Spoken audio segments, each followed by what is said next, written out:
Verset 3, il s'assit sur la montagne des oliviers et les disciples vinrent en particulier pour lui faire cette question. Dis-nous quand cela arrivera-t-il? Quel sera le signe de ton avènement et de la fin du monde? Et c'est là où Jésus-Christ a commencé maintenant à relater. Il y aura de la guerre, il y aura de la tremblement de la terre, il y aura de la famine, il y aura de la souffrance, il y aura de la haine, l'iniquité aussi, et la bonne nouvelle aussi sera prêchée partout dans le monde entier pour servir de témoignage. C'est pourquoi dimanche dernier j'avais dit la bonne nouvelle est prêchée partout dans le monde entier. Donne-moi un amen bien. Donne-moi un amen gentil. Dans son palais tous ces cris. Nous devons faire attention bien aimés dans le Seigneur. Vous savez quoi, les humains qui vivaient à l'époque de Noé, avant avaient négligé d'être aussi vigilants. Pendant que Noé préparait les bateaux, les humains de cette époque-là, ils avaient négligé d'être vigilants. Ils avaient négligé des avertissements de l'époque. Les habitants de Sodome et Gomorrhe aussi c'était pareil. La Bible me dit la femme de Lot a été transformée à une pierre de sel. Pourquoi? Parce que son cœur était attaché aux choses de ce monde. Son cœur était attaché au bien de ce monde. C'est pourquoi la Bible déclare celui qui aime le monde, celui qui aime le monde est automatiquement l'ennemi de Dieu. Alléluia. Alléluia. L'argent est un bon serviteur, mais un mauvais maître. L'argent peut te conduire dans l'iniquité. L'argent peut te conduire dans le mal. Mais si tu as l'esprit de Dieu, tu sauras comment gérer ton argent. Tu sauras comment gérer aussi ta richesse. Fais du ciel aussi ta priorité. Alléluia. Jésus reviendra d'une manière aussi soudaine. C'est pourquoi je dis regarder en arrière sera vraiment insensé. Aujourd'hui il y a plusieurs personnes qui regardent en arrière sans le savoir. La bonne nouvelle est prêchée. On nous parle aussi des retours de Jésus. Mais tu regardes toujours en arrière. La femme de l'autre aussi a regardé en arrière. Mais tu peux regarder aussi en arrière. On n'aura pas aussi des avions. Oh. Alléluia. On a l'habitude de regarder en arrière juste pour des petites choses. À cause des sacs de boutique, tu regardes. À cause des vêtements, on regarde en arrière. Quelqu'un te tire aussi à la moquerie, tu regardes en arrière. À cause de la méchanceté aussi, tu peux regarder en arrière. À cause de la haine aussi, tu peux regarder en arrière. Parce que la Bible déclare que non, vous serez haïs. Et au retour, si tu fais aussi la même chose, c'est-à-dire que tu as regardé en arrière. Donne-moi un amen gentil. Donne-moi un amen bien. Ne sont pas tous ces cris. Donc la méchanceté peut te faire regarder aussi en arrière. La femme de l'autre a regardé en arrière à cause de la richesse. Mais aujourd'hui, les chrétiens regardent en arrière à cause de la haine aussi. À cause de la jalousie aussi, tu peux regarder en arrière. C'est pourquoi j'ai dit, à cette époque, à cette temps-ci, tu regardes en arrière, franchement, ce sera vraiment insensé. Regarde Christ devant. Alléluia. Nous sommes toujours dans les livres de Matthieu chapitre 24. Je vais commencer dans le verset 15. C'est là où notre message est passé. La Bible déclare, c'est pourquoi lorsque vous verrez l'abomination de la désolation dont a parlé le prophète Daniel, établi en lieu saint, que c'est lui qui lui fasse attention. Alléluia. L'abomination de la désolation. Un objet offensant. Un objet idolâtre. Alléluia. Donc Christ fait allusion aux événements qui précéderont son retour. Alléluia. L'abomination de la désolation dans le livre de Daniel, c'est une statue de Zéïs qui sera placée dans le temple de Jérusalem pour souiller le temple. Alléluia. Alléluia. Statue de Zéïs qui sera placée dans le temple. Juste pour souiller le temple. Mais là, Christ ne regarde pas la statue. Mais Christ regarde les événements qui précéderont son retour. Donc ce sont des événements qui souilleront les temple. C'est pourquoi dimanche dernier, je dis, vous allez voir, non, un pasteur qui sert le Seigneur allait toucher aussi au gris-gris, à la franc-maçonnerie aussi. Alléluia. Ce sont des événements qui précéderont le retour de Jésus. C'est là où la Bible déclare, quand vous verrez l'abomination de la désolation établie dans les lieux saints, vous qui lisez, vous qui lisez, nous, alléluia, qui sommes en train de lire la parole, nous devons faire attention. Alléluia. Les autres seront surpris, mais pas les croyants de la lumière. Parce que la Bible déclare Christ est assis dans les montagnes des Oliviers. C'est là où les disciples viennent en particulier. En particulier, après avoir parlé à la foule, les disciples viennent en particulier. C'est comme nous aussi, on vient en particulier pour écouter la voix de Dieu, pour écouter la pensée de Dieu. Nous sommes en particulier au moment où les autres se réjouissent du monde. Nous sommes maintenant en particulier pour discerner les temps. Alléluia. Est-ce que je suis là? Donne-moi un amen gentil. Ils viennent en particulier parce que ce sont des choses importantes. Alléluia. Ils viennent en particulier parce que le ciel présente une grande importance. Ils viennent en particulier parce que l'état de notre monde est compté. Quand vous verrez l'abomination de la désolation établie dans les lieux saints, nous qui lisons la parole, nous devons faire attention. Aujourd'hui, vous allez voir. Même les animaux ne le font pas. Alléluia. Même les animaux ne le font pas. Quand les pasteurs commencent déjà à bénir le mariage de même sexe, l'abomination de la désolation. Toi qui lis la parole, toi qui lis la parole, tu es appelé à être vigilant et vigilant.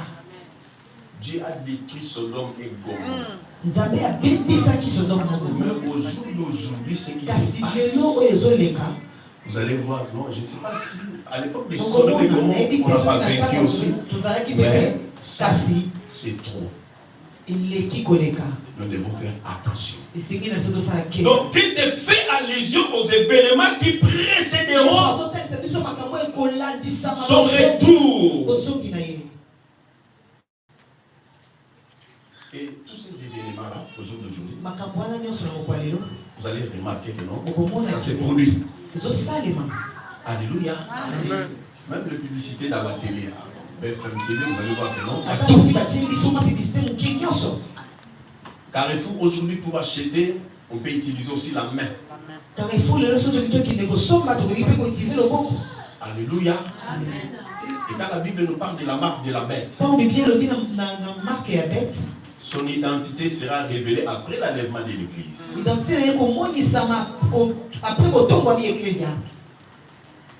L'apparition de l'impie se fera après l'enlèvement de l'Église.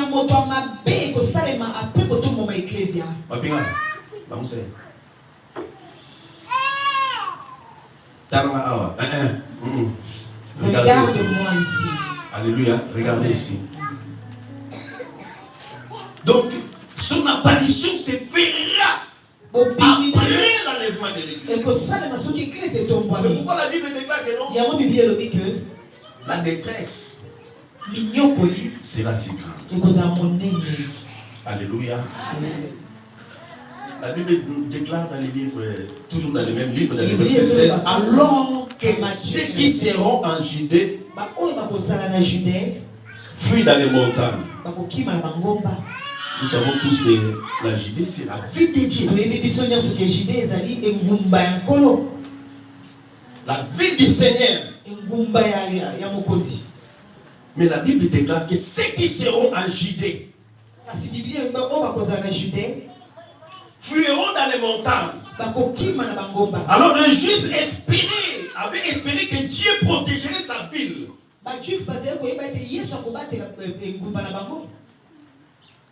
Le juif espérait que Dieu va protéger sa ville. C'est pourquoi je dis aujourd'hui, tu cries au nom de Jésus. Il y a les miracles derrière. Tu parles au nom de Jésus. Il y a des miracles derrière. Tu parles au nom de Jésus. Il y a des personnes qui sont guéries. Tu parles au nom de Jésus. Les malades sont guéris. Mais après la détresse, même si tu cries Jésus. Alléluia. Alléluia. Après la détresse, même si ton bras est coupé, tu vas crier Jésus. Rien ne va se passer. La souffrance sera tellement énorme. La tribulation sera inévitable. C'est pourquoi l'Église, nous sommes appelés à être vigilants, à être prudents et à bien regarder, à avoir l'esprit de discernement. Nous sommes à quelle heure? C'est l'heure du soir.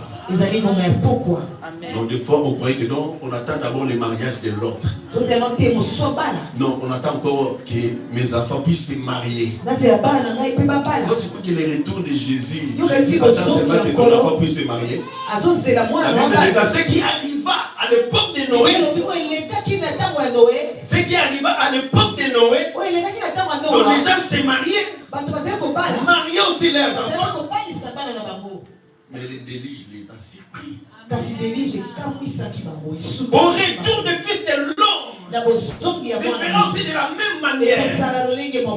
Il y a des gens qui seront aussi dans la boîte de nuit. Il y a des gens aussi qui seront dans des fêtes en train de se festoyer. Il y a certaines personnes peut-être aussi dans les plages. Il y a certaines personnes aussi qui vont se retrouver dans la maison du Seigneur. Ce qui compte, restez prudent. Il faut bien regarder et avoir l'esprit de discernement. Alors ceux qui seront en Judée fuient dans les montagnes. Le juif avait espéré que Dieu allait protéger sa ville. Or que la faveur de Dieu s'est retirée. La grâce de Dieu s'est retirée. Mais la protection de l'Éternel disparaît. Alléluia. Amen. Donc la protection de l'Éternel avait disparu. Vous savez, quand l'enlèvement de l'église va se faire, regarde comment la détresse sera si grande.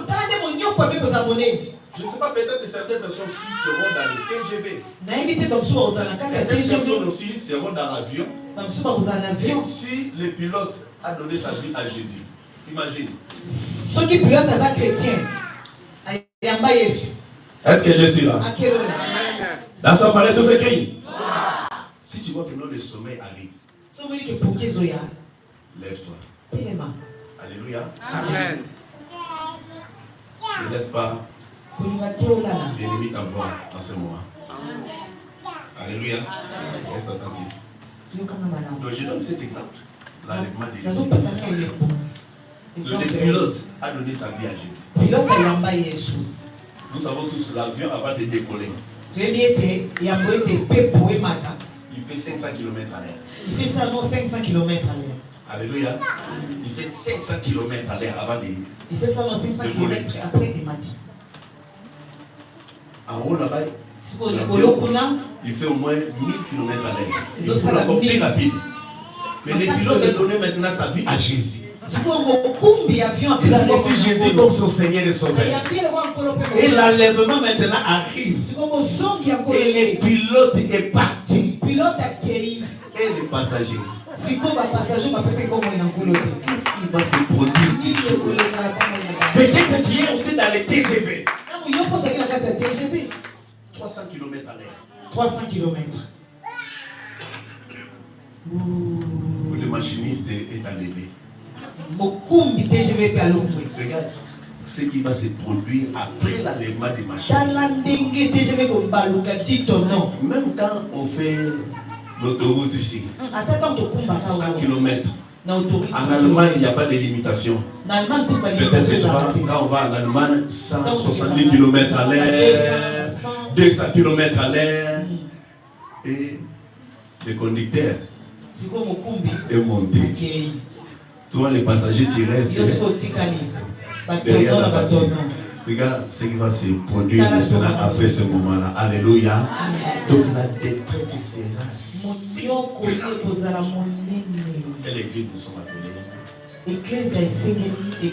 à rester prudents, à rester éveillés. Alléluia. Donc je vais parler doucement afin que nous puissions comprendre. Alléluia. La Bible déclare que c'est lui qui sera sur le toit ne descende pas pour prendre ce qui est dans sa maison. Alléluia. Amen. Juste ici. Tu peux descendre pour aller chercher. Tu n'auras pas le temps. Le temps sera tellement court. Alléluia. Celui qui est sur les toits. Pour descendre. C'est quoi dimanche dernier, j'avais donné l'exemple. Tu as travaillé, tu as les coffres forts. Après le soir, Ancien m'a appelé, il m'a dit, ça fait peur. Ah là là là, pasteur. Ancien m'a appelé, il m'a dit, oulala, c'est terrible. Je dis, non, on ne parle pas de ça pour avoir la paix. Mais pour se préparer. Alléluia. Pour se préparer. Alléluia. Tu as travaillé, tu as les coffres forts. Tu as passé toute ta vie à acheter de belles vêtements. Avoir aussi des sacs de Gucci. Et Louis Vuitton aussi. Et les jours là, de la détresse, tu n'auras même pas le temps d'aller chercher l'une de tes sacs que tu as. Alléluia. Les vêtements que tu as priorisés. Les vêtements que tu as priorisés. Les affaires que tu as priorisées. Que tu as placées en première position. Les jours où tu n'auras pas de temps.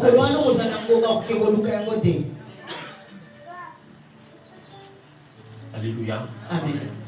La Bible dit que celui qui sera dans les champs ne retourne pas en arrière pour prendre son manteau. Pendant que tu faisais le chant, tu as laissé le manteau à côté. Mais le jour de la détresse, tu as oublié que le manteau était à côté. Alléluia.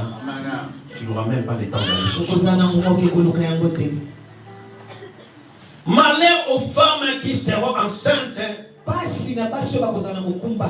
et à celles qui allaiteront en ce jour. Alléluia.